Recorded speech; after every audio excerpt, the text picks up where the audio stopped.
Oh, okay, guys, a fucking heads up where they're opping. It isn't so fucking hard.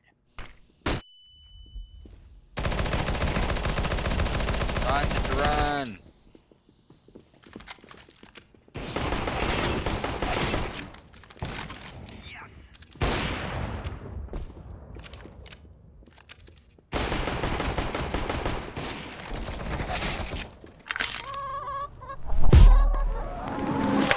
Good day, you fucks. Today we're going to paint, spray foam, fix more holes. What do you know? This seat belt used to go down in here, much like on the passenger side. It's all rusted to garbage, so I ripped it out. Tried cutting it, didn't work. It turns out all I had to do was wiggle it back and forth and it came out. Not very safe, hence why I did it.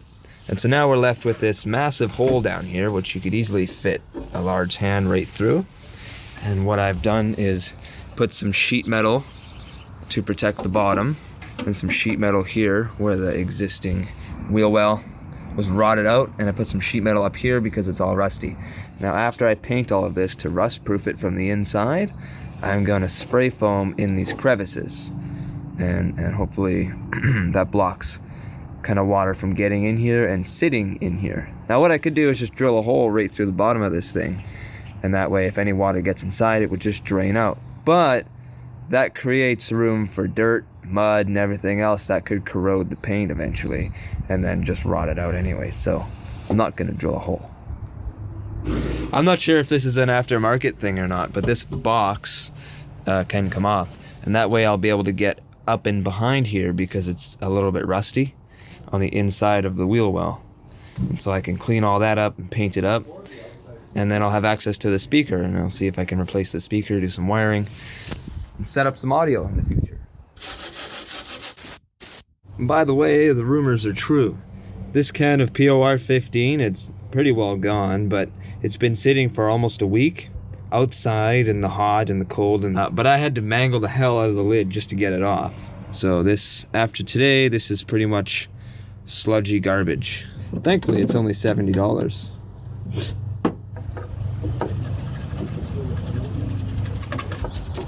Make sure you jab it in there. I left this bare because, like I said, my girlfriend wants to paint it. And then I've got the piece made for the outside here.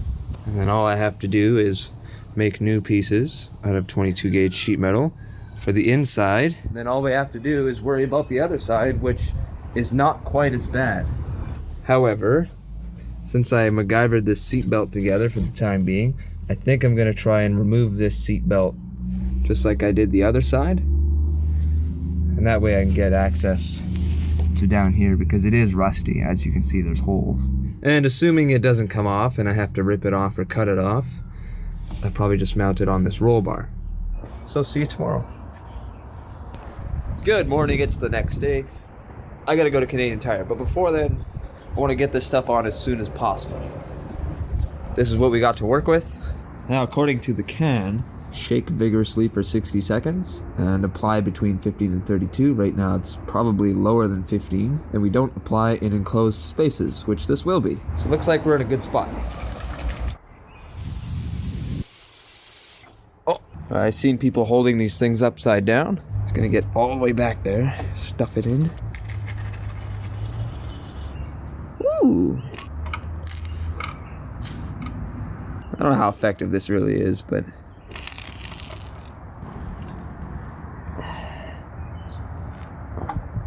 oh, I think that's about good. Pretty well what I wanted to spray foam is right under that mount.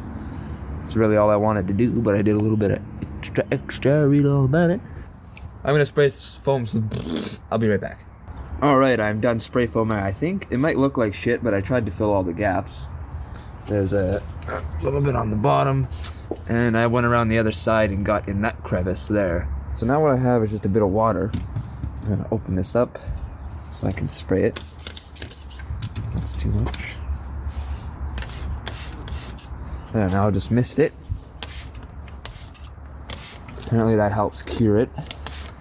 Off to Canadian Tire. There it is. Man, what a setback. $83. Jesus.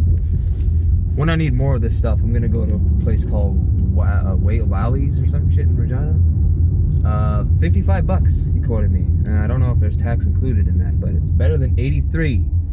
Jesus. Who in here trying to start a riot? I'm gonna go change out. All right. Look, hard to see. Hold on.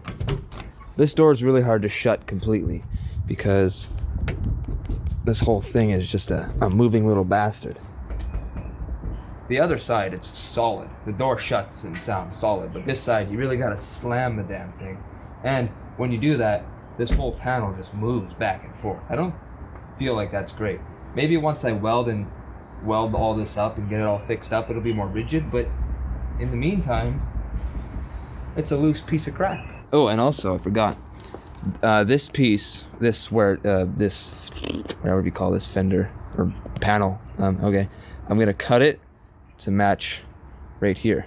So that way, that new piece in there can just bend and fold over this piece of metal instead of this piece of metal. It's gonna look like poop, but I think it's easier than trying to, once you put on that new piece of metal, there's a gap in here that you can get inside. Okay, so I'm gonna measure and cut a few pieces here, and I'll try and take you through a detailed way of how I do it. It's by no means do I work in a body shop. All right, first thing I need to do here is just get my handy dandy tape and measure out. I think I'm gonna go right around there. I got the right marker for the right job this time.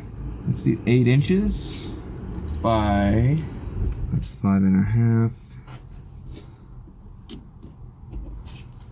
And then we got 6, 7, 8.5. Morning. Let's go 8 inches long by 8.5 inches. Basically a square, and we should be able to curve around here. All right, that's our almost square. We'll see how that goes. Which way do we measure? We got 8 that way, so this way is up.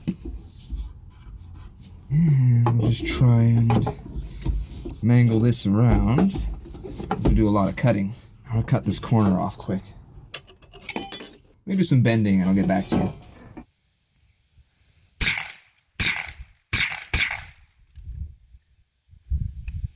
Now I've gone ahead and crimped a little bit with the pliers, and I can go ahead and plier the rest, or I can head over to my homemade anvil, which is the corner right here.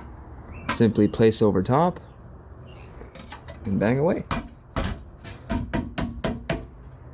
Thanks, Jeep. Not bad. Put some welds in there, fold that piece over just a little bit. Okay, that's gonna about do it for that. I'm going to mark it, grind it down on the paint here, weld a lot of spots in place, and then mangle the rest of this with a hammer.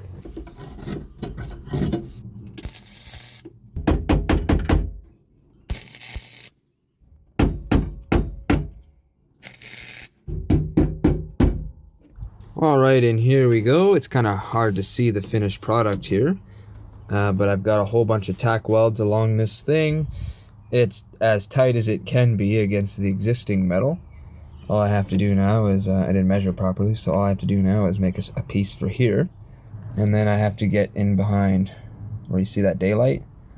And of course, to do that, we have to remove, that's, speaker box. All it is measuring roughly, and then cutting, placing, cutting, placing, cutting, placing. It's just a very tedious work. Like, you're cutting off small chunks at a time and just tiny pieces, and placing and cutting and placing.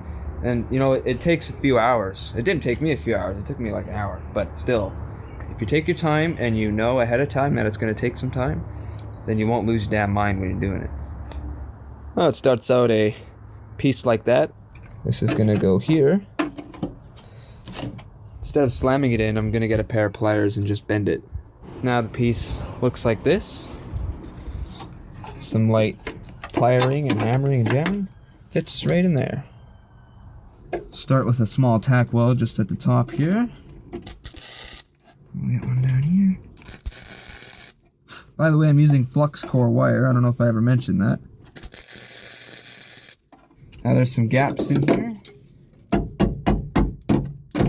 Still didn't measure correctly because there's still a tiny hole down there. See if we can fix that. Just do the trick, we'll put a tack weld, hold it in place.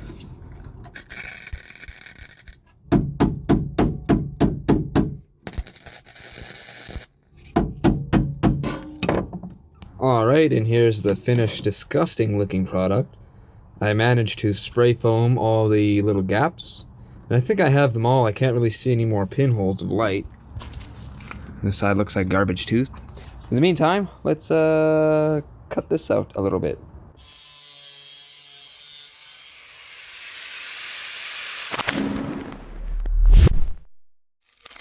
Hey, if you made it this far, I just want to say a few more things. Thank you for tuning into this build. The Rover 1 has been an amazing inspiration to me, to a few other people, and I cannot wait to keep doing it. Number 2, if you want to know more about the Rover 1 or more about me, Instagram's in the description. Number 3, 5,000 subscriber special. It's going to be amazing. I'm not telling you what it is, but part 2 of it is I'm going to launch a Discord chat specifically for the Rover 1. So if you want to tune in, share some ideas, or just play some video games with me, feel free. Last thing, there's the Rover 1 playlist. There is my most recent video, and there's that subscribe button. So thank you guys, and until further news, I shall talk to you later.